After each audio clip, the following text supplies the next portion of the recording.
وعلی آلہ و اصحابہ اجمعین۔ کبیرہ گناہ وہ اللہ اور اس کے رسول کی نافرمانی جن کا شمار بڑے بڑے گناہوں میں ہے، ان کے ذکر کا جو سلسلہ چل رہا تھا اسی سے متعلق آج بھی چند گناہوں کا ذکر ہے۔ آج پہلی چیز ہے چوری کرنا۔ چوری کرنا کس کو کہتے ہیں؟ یہ ایک عام لفظ ہے، ہمارے ہاں معروف ہے۔ چوری کرنا کسی بھی شخص کا شرط ہے کہ وہ عاقل ہو اور بالغ ہو۔ مجنون اور پاگل ہو تو اس کے لیے کوئی چوری کرنا نہیں کہتا، نہ اس کے اوپر کوئی حکم لگتا ہے۔ کسی محفوظ جگہ سے کسی کے مال کو چھپ کر کے لے لینا۔ اگر محفوظ جگہ نہیں ہے تو اس کے اوپر چوری کا حکم نہیں لگے گا۔ یعنی مثال کے طور پر کسی نے 1000 روپے لیے اور اپنے تکیے کے نیچے رکھ لیا، اگر وہاں سے چوری ہو جائے تو یہ محفوظ جگہ نہیں ہے، اس لیے کہ تکیہ کے نیچے پیسہ رکھنے کی جگہ نہیں ہے۔ پیسہ رکھنے کی جگہ جیب میں چھپا کر کے رکھا ہو یا کیا ہے، یا 1000 معمولی کرنا ہو، لیکن بڑی رقم اگر ہے تو کوئی وہ رکھنے کی جگہ نہیں ہے نا۔ کوئی شخص نے دروازہ اپنے گھر کا بند نہیں کیا، دروازہ کھلا ہوا ہے اور دروازے کے اندر کوئی چیز رکھی ہے تو یہ محفوظ جگہ نہیں مانی جائے گی۔ وہاں سے اگر کوئی اٹھاتا غلط ہوگا، لیکن اس کے اوپر چوری کا جو سزا ہے وہ نافذ نہیں ہوگی۔ تو ضروری ہے کہ محفوظ جگہ سے، اب کسی چیز کی محفوظ جگہ، گاڑی کی محفوظ جگہ اور ہے، پیسے کی اور ہے، کھانے کے برتن ہیں اور ہے، سلنڈر ہیں اور ہر ایک کی محفوظ جگہ الگ الگ اس کی کیٹیگری ہے نا۔ گاڑی یہ نہیں کہ جا کر صندوق میں کوئی آدمی بند کر دے، گاڑی دروازے پر ہے، وہ چوری ہو جائے کو بھی چوری مانی جائے گی۔ تو گویا محفوظ، لیکن اگر کوئی سڑک پر چھوڑ دیا ہے تو مین روڈ پر وہاں سے چوری ہو گئی تو اسے چوری نہیں۔ تو محفوظ جگہ یعنی جو اس کی جگہ ہے وہاں سے کسی چیز کا چھپ کر کے لے لینا، یہی چیز کیا ہے؟ چوری ہے۔ یہ ایسی چیز ہے جو دنیا کی تمام شریعتوں میں بلکہ ہر عقل مند انسان کے نزدیک یہ چیز بری اور غلط ہے، اور ہر قانون میں اس کے لیے سخت سے سخت سزا متعین کی گئی۔ تو اسلام میں بھی اسے ناجائز اور حرام قرار دیا گیا ہے، بلکہ یہ ایسا گناہ ہے کہ اس کے اوپر نبی کریم صلی اللہ علیہ وسلم نے لعنت بھیجی ہے۔ چنانچہ آپ صلی اللہ علیہ وسلم نے ارشاد فرمایا، صحیح بخاری مسلم میں، لعن اللہ السارق، اللہ تعالیٰ کی لعنت ہو چور کے اوپر کہ ایک رسی چراتا ہے، یعنی معمولی سی چیز، ایک معمولی سی چیز چراتا ہے، بطور مثال کے آپ نے بیان فرمایا ہے، اور اس کا ہاتھ کاٹ لیا جاتا ہے۔ ذرا سوچے، یعنی ایک معمولی سی چیز کیا ہے اور اس کا ہاتھ کتنا قیمتی ہے۔ لیکن مال کی لالچ، گندی عادت، یہ بری خصلت اسے اس بات پر مجبور کرتی ہے کہ وہ چھوٹی سی چیز بھی چرا لے اور اس کا ہاتھ کاٹا جائے۔ تو چوری ایک ایسا جرم ہے جس کے اوپر اللہ کے رسول صلی اللہ علیہ وسلم نے لعنت بھیجی ہے، بلکہ قرآن مجید میں اس کی سزا سخت سے سخت متعین کی گئی ہے۔ چور کی سزا کیا ہے اسلام میں؟ یعنی اس کا ہاتھ کاٹ لیا جائے، اس کا ہاتھ کاٹ لیا جائے۔ شرط یہ ہے کہ وہ چوری ہو، اور چوری علماء نے لکھا ہے کہ وہ تقریباً ایک ڈھال کی قیمت کے برابر ہو، جسے آج کل کے لحاظ سے لوگوں نے 1 گرام سے کچھ زائد سونے کی مالیت رکھی ہے۔ 1 گرام سے، 1 گرام سونا آج کل کتنے کا ہوگا جی؟ کتنے کا ہوگا آج کل جی؟ 120 ریال جی، گویا 120 ریال، 125 ریال، 150 ریال رکھ لیجئے، اتنے مالیت کی کوئی آدمی کوئی چیز چراتا ہے تو شرعی طور پر یہ ہے کہ اس کا دایاں ہاتھ یہاں سے کاٹ لیا جائے گا، اس کا دایاں ہاتھ یہاں سے کاٹ لیا جائے گا۔ اس لیے نہیں کہ اس ہاتھ کی قیمت نہیں ہے، نہ، یہ ہاتھ بڑا قیمتی ہے اللہ تعالیٰ کے نزدیک، اس لیے کہ اس ہاتھ کا استعمال اس نے غلط کیا ہے۔ آج 150 کی چیز چرا رہا ہے، کل 1.5 لاکھ کی چیز چرائے گا۔ اور جیسا کہ ہوتا ہے، بچہ کی عادت جو پڑتی ہے، کوئی بڑی چیز چرانے سے نہیں پڑتی، گھر سے پڑتی ہے نا۔ پڑوسی سے کبھی انڈا چرا کر کے لے کر آ رہا ہے، بغل والے سے کوئی چیز پڑی وہ لے کر کے آ رہا ہے، ایسے آہستہ آہستہ اس کی ہمت کیا ہے؟ بڑھتی جاتی ہے، اور آگے بڑھ کر کے بڑا چور بن جایا کرتا ہے۔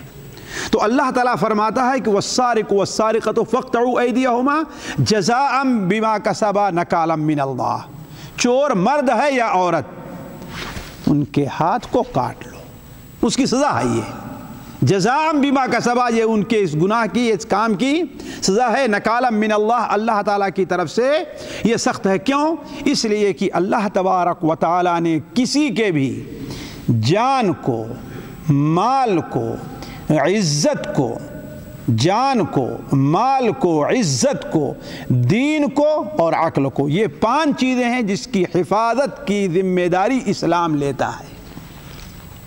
یعنی کوئی ایسی چیز نہ استعمال کرے جس سے انسان کی عقل جاتی رہے، اس لیے شراب کو حرام قرار دیا ہے۔ کوئی ایسا کام نہ کرے جس سے دین جاتا رہے، اس لیے شرک اور کفر کو حرام قرار دیا ہے۔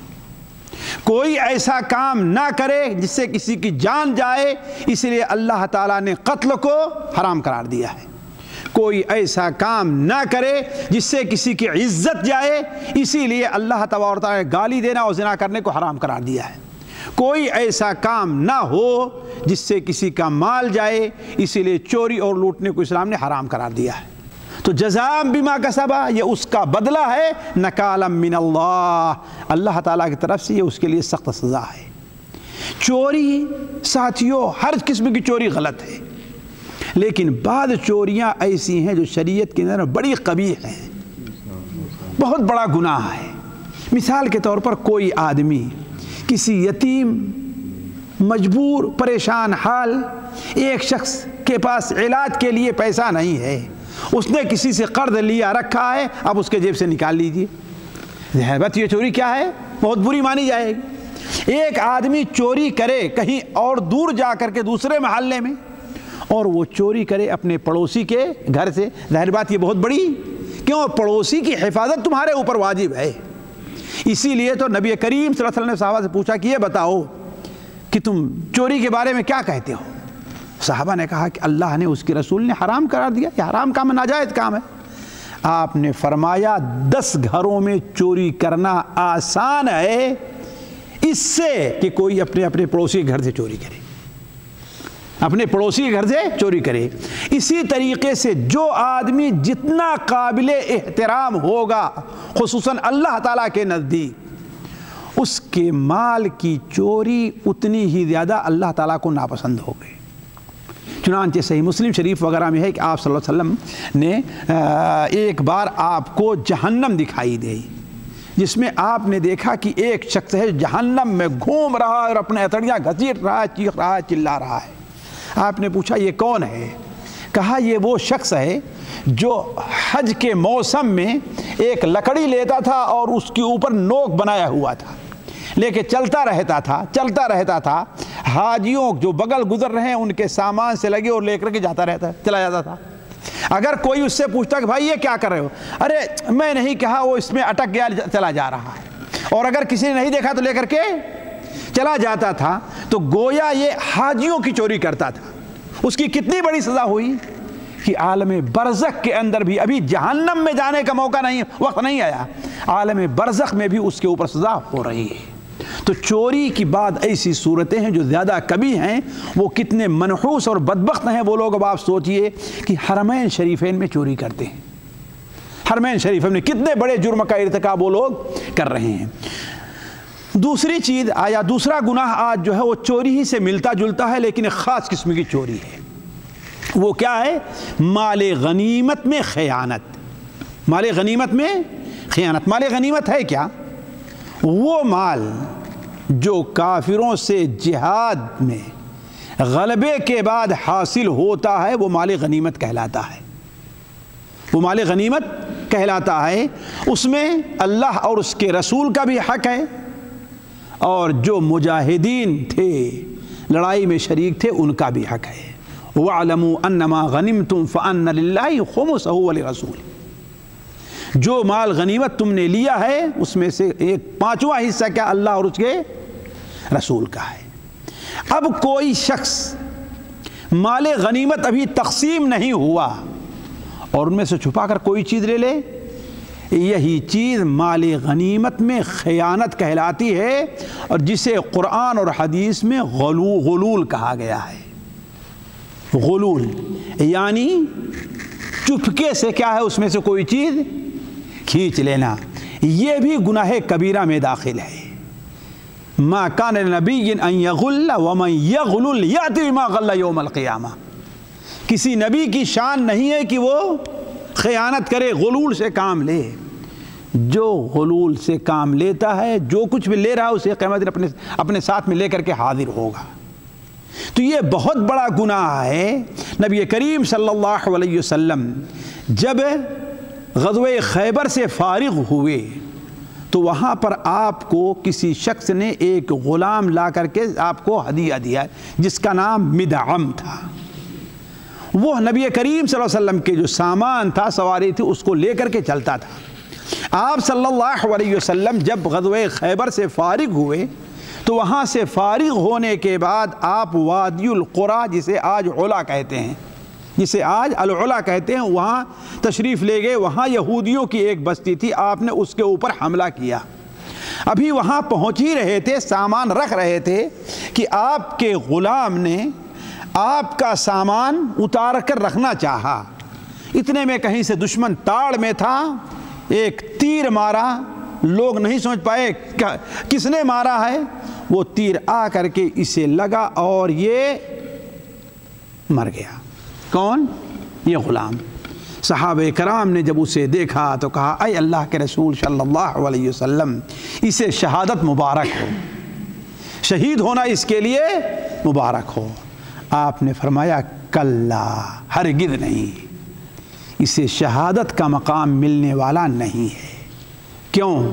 کہا اس لیے کہ خیبر کے سال، خیبر کے موقع پر اس نے ایک کمبل اور ایک چادر چوری کر لی تھی، یہ اس کے اوپر آگ کے شعلے بن کر کے بھڑک رہی ہے۔ ذرا سوچیں آپ، اللہ کے رسول کے ساتھ شہید ہو رہا ہے، لیکن چونکہ مال غنیمت سے ایک چیز ہٹا لی تھی، چرا لی تھی، ابھی تقسیم نہیں ہوا تھا، اس لیے اس کے اوپر یہ حکم لگ رہا ہے۔